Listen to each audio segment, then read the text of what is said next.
I've never done an individual book review before, so this ought to be interesting. It should also be short, so that's good. That would be cool. Short, easy to edit. Hopefully, I would have to make an entire mess out of this for this to not be easy to edit. Okay.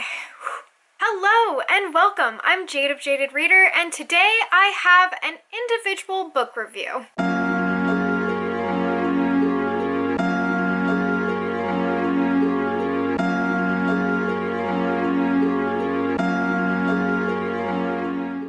Channel, you'll definitely notice I like to group books together. It's hard for me to just talk about and focus on one book. However, I was reached out by the Storytellers Tour group, who is in the middle of doing a blog tour or vlog and blog tour. Since I was invited along and I do not have a blog, I have video. I'm rambling, but that's inevitable, so I just need to move forward. Point being, I was invited to do a review and be part of this tour, and I accepted gratefully. So yes, I was given this book for free for review. Yes, I did read it specifically because it was brought to my attention by the Storyteller Tour group, and I am really grateful because this was a fun and amazing opportunity, and I want to share this book with you so that you know that it's out there and a little bit more about it. As I know if I hadn't have been reached out by this group, I might have let this book slip past me, and I think that would have been a shame. So I'm here to let you know about this book and see if you'd like to pick it up. The book is called Disenchanted, but it was anything but. This is by Brianna Solgalski, and I have quite a few things to say about this book. First off, it is a French-inspired fantasy book. You have Princess Lilac, who is cursed with the ability to speak to darklings. Now, darklings is a term here that's going to reference a lot of different things. There are different types of darklings. You have vampires, werewolves, witches, ogres, goblin-type creatures, siren-type creatures. This world is filled with magical creatures, and the way that this world is set up is these creatures are underlings. They're not very well respected. They're feared. They have their own region and area in this kingdom, and for some reason, Princess Lilac is able to speak to them. Now, some of them just speak person to person, such as vampires. However, there are other creatures that aren't able to communicate verbally in the same way, and Lilac is able to speak to them. This is seen as a curse by her people, and when she is given the invitation by a witch in a haunted wood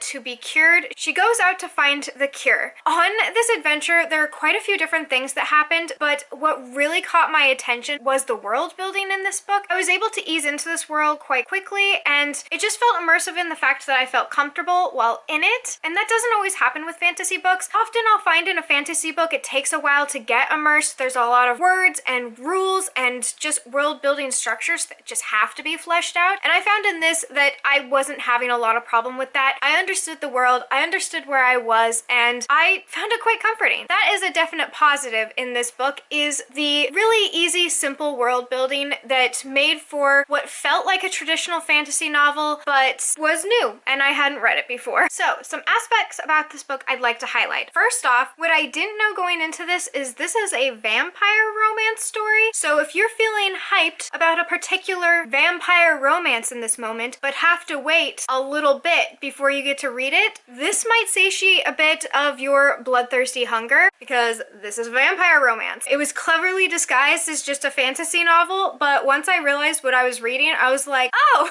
there it is. It's a vampire romance. I haven't read a vampire romance for a very long time. I think that they're making a comeback. This might be me just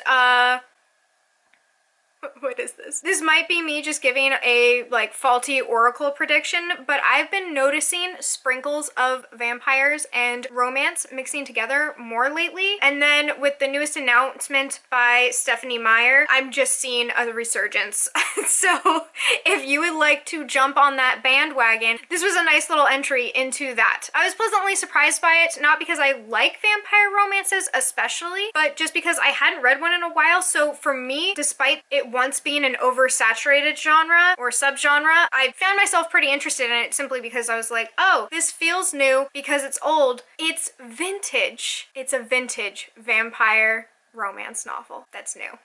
Point being, that is an interesting aspect about this novel that if you are interested in, I think you'll really enjoy, as well as it being kind of a slow burn enemies to lovers. I think that there was a lot of misconceptions for Miss Lilac going into her adventure about who Darklings are, and despite her being a princess, she is very closed off from the world, and so you are kind of figuring things out as she does, except for one of the other aspects that you may or may not like about this book is you as the reader do get a look into some of the plot that they are trying to figure out throughout the book, so you know an answer that they don't. Now this can be really fun for some readers. It made me feel good because I was like, oh yeah, I know what's going on. I felt real proud of myself for knowing something that was already told to me. However, if you don't need to be praised as a Sherlock, it can kind of take away a little bit from the plot. And on top of that, because the characters don't know things that you know, it makes them,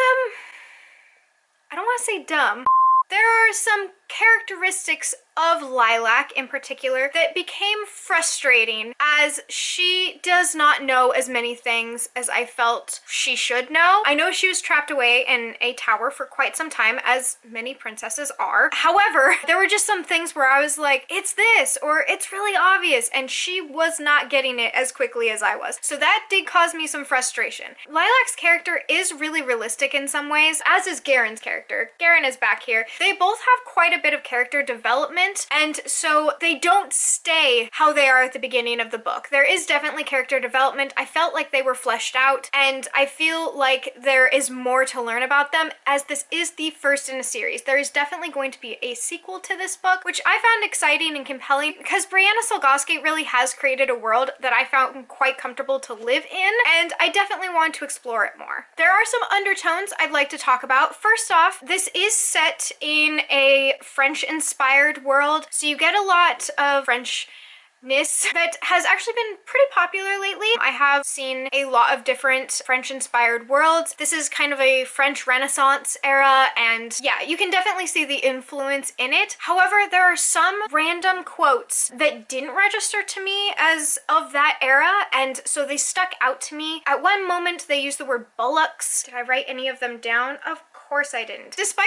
having many English friends, I can't say I'm very well versed in British slang, but I did see quite a few moments in there where it seemed a modern British tone versus a French tone. If you are nitpicky about those kind of historical inaccuracies, there are quite a few in there, as well as some spelling errors and grammar errors that were noticeable to me for sure. Lilac's character being who she was and having a blissfully unaware aura about her also kind of got on my nerves from moment to moment. So those kind of moments did stick out. It's something to know that you're getting into as you open this book, but you'll also find all of the other things I mentioned about it to be particularly wonderful, especially if you like this sort of book. If you are still not quite understanding what this sort of book is, a quick edition of this or that, I would say if you like The Queen's Rising by Rebecca Ross, which is a French-inspired fantasy, Daughter of the Pirate King by Trisha Levenseller, which has a lot of steamy romance quips and is a really easy to read world filled with fantastical creatures that are easily grasped and understood. Or if you just like paranormal romances with a whole bunch of fantastical fae and creatures in an underworld type setting, such as City of Bones by Cassandra Clare, then I think that you will really enjoy Disenchanted by Brianna Solgowski. All of those different books did have aspects that I felt really complemented this book, and I really do think Disenchanted stands on its own, as well as just having a beautiful cover. I really enjoyed my time with this book, and I just wanted to put this on your radar, not only because I'm part of a blog tour, but because what blog tours are for showing representation towards books that otherwise might not get the right amount of representation that they deserve. A lot of authors who are already really well established already have their chance to shine in the spotlight, and it's moments like these and books like these that really can use the extra push and effort. I will have a link down below for you to learn more about Brianna Solgowski and the author that she is, as well as on this blog tour there are several different interviews with her that will be coming out in the coming weeks. So if you want to know more about this author and the world she's created, I will have a couple that have come out today and yesterday, as well as tour information in a separate link so that you can follow the tour and get a well-rounded opinion on this book if you're still unsure by my review and picking it up. I will also have my Goodreads review down below so you can see my star rating. I haven't quite decided yet. I just finished the book and wanted to make sure I got my review out. I don't know how well I do on single book reviews, but let me know in the comments down below if you like single book reviews. Do you like when books are put in a large pile so you can kind of rifle through them like you would in a bookstore? Yeah, how do you like your reviews? I usually like to keep my reviews to groupings of books that I can talk about kind of sporadically, as well as vlogs dedicated to a set of books or one book that I can really talk about in depth, or recommendation videos where I talk about a set of books that have the same types of qualities and quirks. I'm willing to open up the floor. If you like single book reviews, I might try doing more in the future, but regardless, this video is over and I hope you are enjoying the sun or more stars wherever you are. And until next time, bye! The book is called Ooh, I'm not dealing with you, glare. It makes them, I don't want to say dumb. It makes them more, is there another word besides dumb? Lilac, are you dumb? She's not dumb. She's ignorant? That seems worse. Focus on me, not the cover. Lilac's character being dumb.